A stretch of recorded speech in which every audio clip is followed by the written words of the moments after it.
అందరికీ హరితాభివందనాలు. మనకు ఏప్రిల్ 22వ తేదీ ధరిత్రి దినోత్సవం అంటే గ్లోబల్ ఎర్త్ డేగా మనం సెలబ్రేట్ చేసుకుంటాం. సో ప్రపంచంలో ఉండే అన్ని దేశాలు కూడా తాము నివసిస్తున్నటువంటి భూమిని నిర్మించడం కోసం, సంరక్షించడం కోసం ఈరోజు ప్రతిజ్ఞలు ఉంటాయి. ది పవర్ ది ఎర్త్ అనేది ఈ ఏడాది యొక్క థీము. సో అందులో భాగంగా మన ఆంధ్రప్రదేశ్ రాష్ట్ర ప్రభుత్వము అదేవిధంగా కేంద్ర పర్యావరణ శాఖ కలిపి సంయుక్తంగా డిజిటల్ ఇంటిగ్రేషన్ చేస్తూ మొక్కలకి QR కోడ్ని ఏర్పాటు చేయవలసిందిగా కోరింది.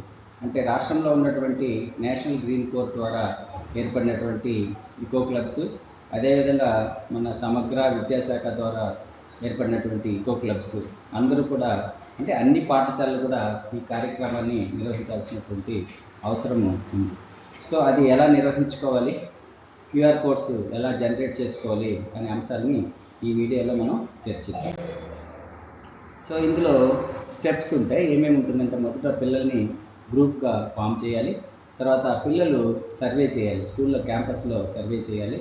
అలా సర్వే చేస్తూ వాళ్ళు ప్లాంట్స్ని మరియు ట్రీస్ని క్యాటలాగ్ చేయాలి, అంటే వర్గీకరించాలి. ఎన్ని మొక్కలు ఉన్నాయి, తర్వాత ఎన్ని వృక్షాలు ఉన్నాయి. అదేవిధంగా పిల్లలకి కొంచెం అవగాహన కలవడం కోసం మనం ఏం చేద్దామంటే shrubs, herbs, క్రీపర్స్, క్లైంబర్స్, దాంతోపాటు ప్లాంట్స్, ట్రీస్ అనే కాన్సెప్ట్ కూడా వాళ్ళకి ఎక్స్ప్లెయిన్ చేస్తే బాగుంటుందని నా ఉద్దేశం. తర్వాత ఈ మొత్తం మొక్కలు ఎన్ని ఉన్నాయి, అందులో ట్రీస్ ఎన్ని ఉన్నాయి, ప్లాంట్స్ ఎన్ని ఉన్నాయి అని ఒక డేటాబేస్ మనము తయారు చేస్తాం. దాన్ని ఒక వర్డ్ డాక్యుమెంట్లో మనము టైప్ చేస్తాం. సో ఈ వీడియోలో నేను ఆ వర్డ్ డాక్యుమెంట్ ఫార్మాట్ కూడా మీకు అందిస్తాను. సో అలాగే ఇన్ఫర్మేషన్ని మనము గ్యాదర్ చేసుకుంటూ దాన్ని డేటాబేస్ అని అంటాం. సో ఈ స్టెప్ తర్వాత మనం ఏం చేద్దామంటే, ప్రతి ప్లాంట్, అంటే సమారుగా మన స్కూల్లో ఒక 40-30 ట్రీస్ ఉన్నాయనుకోండి, లేదా ప్లాంట్స్ ఉన్నాయనుకోండి. సో వాటిని, అంటే కొన్ని స్కూల్స్లో 1 లేదా చింత చెట్లు, మర్రి చెట్లు ఉంటాయి.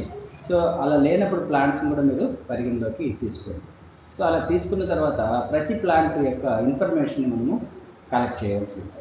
సో అట్లా కలెక్ట్ చేయడానికి పెద్ద కష్టమైన పని ఏం కాదు. సో ఆ 2 రకాలుగా మనం కలెక్ట్ చేయొచ్చు. ఒకటి, ఆ ప్లాంట్ ఏదో మీరు గుర్తించలేకపోతే iNaturalist యాప్ కానీ లేదా గూగుల్ లెన్స్ ద్వారా కానీ మనం దాన్ని సులభంగా గుర్తించవచ్చు. అలా గుర్తించిన తర్వాత మీరు గూగుల్ సెర్చ్లోకి వెళ్ళి ఆ ప్లాంట్ నేమ్ టైప్ చేస్తే, ఏదో వర్నాక్యులర్ నేమ్ కానీ ఆ సైంటిఫిక్ నేమ్ కానీ మీరు టైప్ చేస్తే దానికి సంబంధించినటువంటి డేటా మనకి వికీపీడియా ద్వారా లేదా మనకి మంచి సైట్స్ ద్వారా వస్తుంది. సో అలా వచ్చిన సైట్స్లో నుంచి మనం ఆ డేటాని కలెక్ట్ చేసుకుంటాం. సో అలా కలెక్ట్ చేసుకున్న వాటిని కూడా మనం వర్డ్ డాక్యుమెంట్లోకి పేస్ట్ చేసుకుంటాం. సో ఎగ్జాంపుల్కి మా పాఠశాలలో మ్యాంగో ట్రీ ఉంది, టామరిన్ ఉంది, వేప ఉంది, మర్రి చెట్టు ఉంది, రావి చెట్టు ఉంది, రెడ్ శాండల్ ఉంది. సో వీటి యొక్క చిన్న చిన్న, అంటే ఒక్కొక్క పారాగ్రాఫ్తో ఒక్కొక్క వాళ్ళ యొక్క దాని యొక్క ఇన్ఫర్మేషన్ ఇలా చూడండి. ఫస్ట్ గ్రూప్స్ మనము డివైడ్ చేస్తాం. ముఖ్యంగా 8th, 9th క్లాస్ పిల్లల్ని తీసుకోండి. ఎన్జీస్లో నేషనల్ గ్రీన్ కోర్లో వాళ్ళు యాక్టివ్ మెంబర్స్ కాబట్టి ఆ పిల్లల్ని గ్రూప్గా డివైడ్ చేయండి.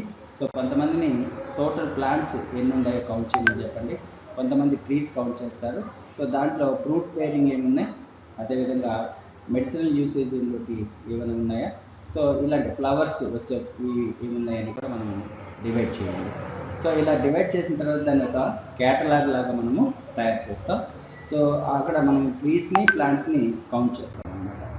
సో ఇలాగ చేయడం కోసం మీరు ఏం చేసుకుంటారంటే, ఒక డిజిటల్ డేటాబేస్ని మనము క్రియేట్ చేసుకుంటాం. ఈ స్లైడ్లో మీకు అది చాలా క్లియర్గా ఇవ్వడం జరిగింది. ఫస్ట్ ఐడెంటిఫై చేయడం, లెన్స్ కానీ iNaturalist యాప్ కానీ, ఇది కూడా నేను లింక్లో మీకు ఇస్తాను, లింక్ ఇస్తాను మీకు. అదేవిధంగా లేదా గూగుల్కి వెళ్ళి గూగుల్లో మీరు లెన్స్ తీసుకొని దాని ద్వారా కూడా మీరు మొక్కని కనుక్కోవచ్చు. కాబట్టి అంత అక్యురేట్గా రాదని నా ఉద్దేశం. తర్వాత మీకు చాలా వరకు తెలిసి ఉంటుంది కాబట్టి దాన్ని కూడా మీరు వాడుకోవచ్చు. సో దీని అంతా వర్డ్ ఫైల్ తయారు చేసుకోవాలి. వర్డ్ ఫైల్ తయారు చేసుకున్న తర్వాత దాన్ని గూగుల్ డ్రైవ్లో పెట్టుకొని ఆ లింక్ కాపీ చేసి పెట్టుకోవాలి.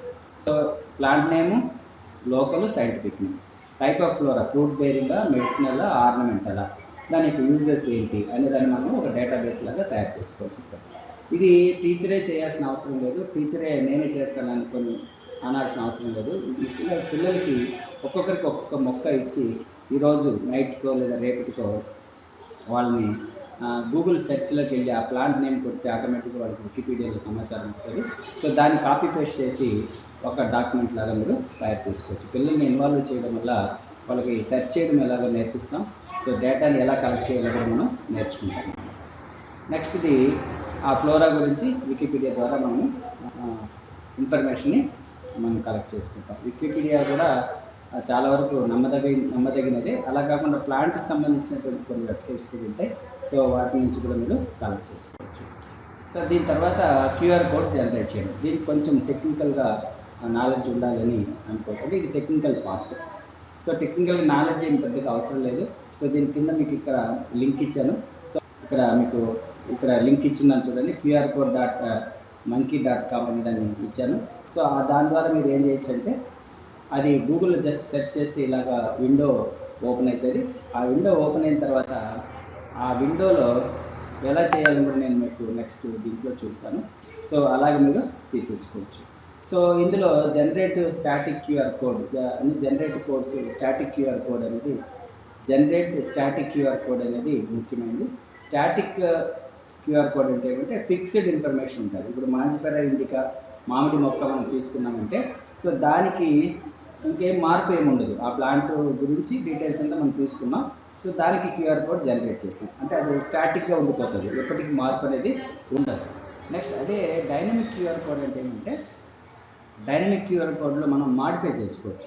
లింక్ అదే ఉంటుంది, క్యూఆర్ కోడ్ అదే ఉంటుంది. ప్రతిసారి మనం క్యూఆర్ కోడ్ క్రియేట్ చేయకుండా అదే క్యూఆర్ కోడ్లో మనం డేటాని మార్చుకుంటూ వెళ్ళవచ్చు. సో దాన్ని మనం ఏమంటామంటే డైనమిక్ క్యూఆర్ కోడ్ అని అంటాం. సో దీనికోసం మనం ఏం చేయొచ్చు అంటే మనం తయారు చేసినటువంటి డేటాబేస్ ఏదైతే ఉందో దానికి డైనమిక్ క్యూఆర్ కోడ్ చేసుకోండి. సో దాన్ని మన ల్యాబ్లో కానీ లేదా హెచ్ఎం గారి రూమ్లో కానీ ఆ క్యూఆర్ కోడ్ని ప్రింట్ తీసి ఉంచండి. అలా కాకుండా ప్రతి ప్లాంట్కి చేసేదానికి మాత్రం మనము ఈ స్టాటిక్ మాత్రం తీసుకుంటే సరిపోతుంది. బాగా గుర్తుపెట్టుకోండి. డైనమిక్ ఏమో డేటాబేస్ చేస్తాము, టోటల్ ప్లాంట్స్ ఎన్ని ఉన్నాయి, అందులో ఫ్రూట్ బేరింగ్ ఎన్ని ఉన్నాయి, ఆర్నమెంటల్ ఎన్ని ఉన్నాయి, మెడిసినల్ యూసేజ్ ఏమున్నాయని మనం రాసుకున్నాం కదా, ఒక వర్డ్ డాక్యుమెంట్లో రాసుకున్నాం. మీకు అంత ఓపిక ఉంటే వాటి ఫొటోస్ కూడా దాంట్లో పెట్టి ఒక ఫైల్ లాంటిది కూడా మీరు తయారు చేయవచ్చు. సో అలా తయారు చేసిన దాన్ని మనము డైనమిక్గా మార్చుకుంటాం క్యూఆర్ కోడ్లోకి. అలా కాకుండా ప్రతి ప్లాంట్కి మనం ఇచ్చేదాన్ని మాత్రము స్టాటిక్గా తీసుకుంటాం.